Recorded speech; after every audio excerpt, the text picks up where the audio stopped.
d'aquells que ens agrada fer mítings, estar aquí davant és una passada. I voldria començar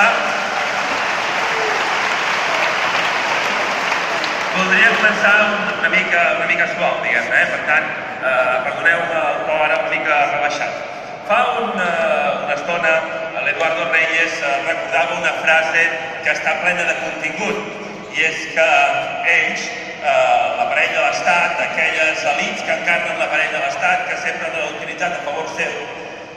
encarnen la raó de la força, i que nosaltres tenim la força de la raó. És una frase bonica que m'ha recordat una altra frase que s'ha fet famosa en la història i m'ha semblat oportú ara portar-la aquí, ara que estem començant el curs escolar. M'ha recordat l'inauguració d'un altre curs escolar de fa molts i molts anys a la Universitat de Salamanca, en el paraninf de la Universitat de Salamanca, on un rector, encarant-se que en aquell moment encarnava l'aparell d'un estat que feia tot el possible per fer por, li va recordar, li va dir allò del venceréis, però no convenceréis.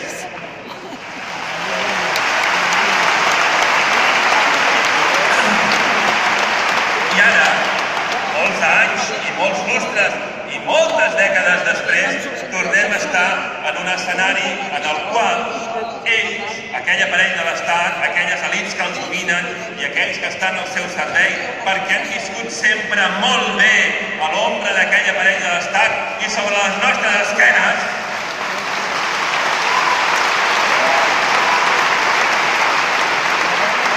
aquells que no volen que res canviï perquè saben que si canvia, canviarà per bé a tots nosaltres i per tant canviarà en contra dels seus interessos, aquells han renunciat a convèncer-nos.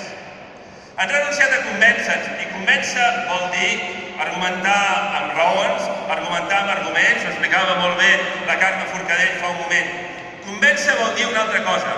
vol dir vèncer conjuntament, vol dir vèncer amb tothom, vol dir que nosaltres, quan sí que volem convèncer, volem construir una victòria de tot un poble, sense exclusions, per tothom.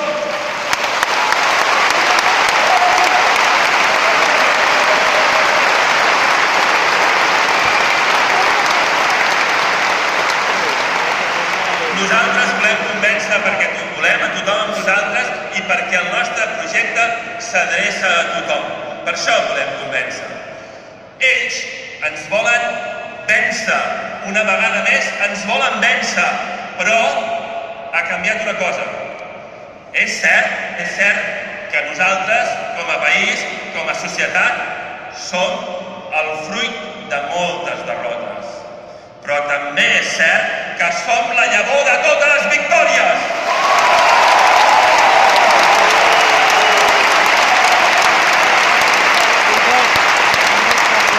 I per això us vull demanar que en aquesta setmana que queda, de fet les eleccions no s'acaben fins a les 8 del vespre del dia que es vota,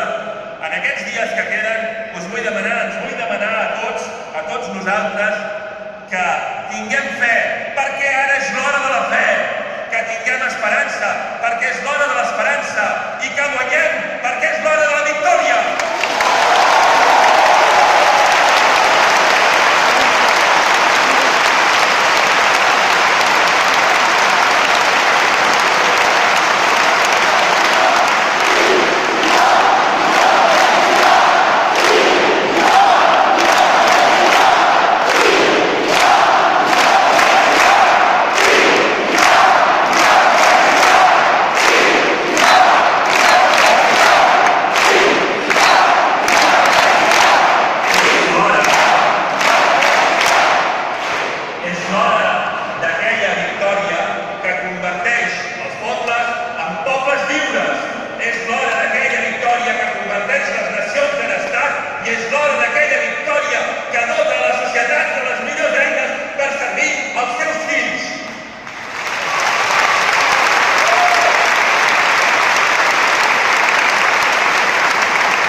Gairebé fins a l'absurd, quan resulta que el Parlament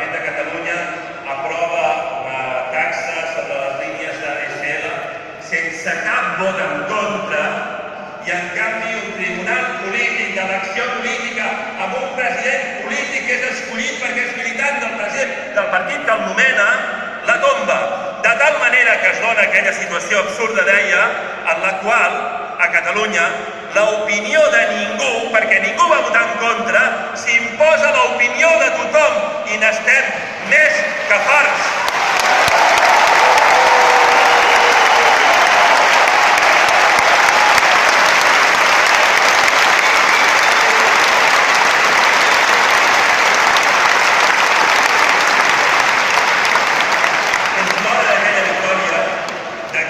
Que n'estem també farts fins a la desesperació de que quan adoptem mesures de caràcter social, com per exemple un decret sobre la pobresa energètica o unes mesures sobre la segona oportunitat per les famílies desnonades, ens les tombin i ens les paralitzin. També n'estem farts. I n'estem farts de viure en un país en el qual resulta que alguns, tots nosaltres, molts de nosaltres, estic convençut que la majoria de la gent d'aquest país és capaç d'omplir una meridiana i de resultar prou atractius, prou seductors en aquest gest, com perquè mitjans del tot el món ho vinguin a seguir lliurement i que els nostres representants parlin davant d'aquells mitjans de tot el món que lliurement ens venen a preguntar i nosaltres responem en anglès, en francès i en italià, quan resulta que el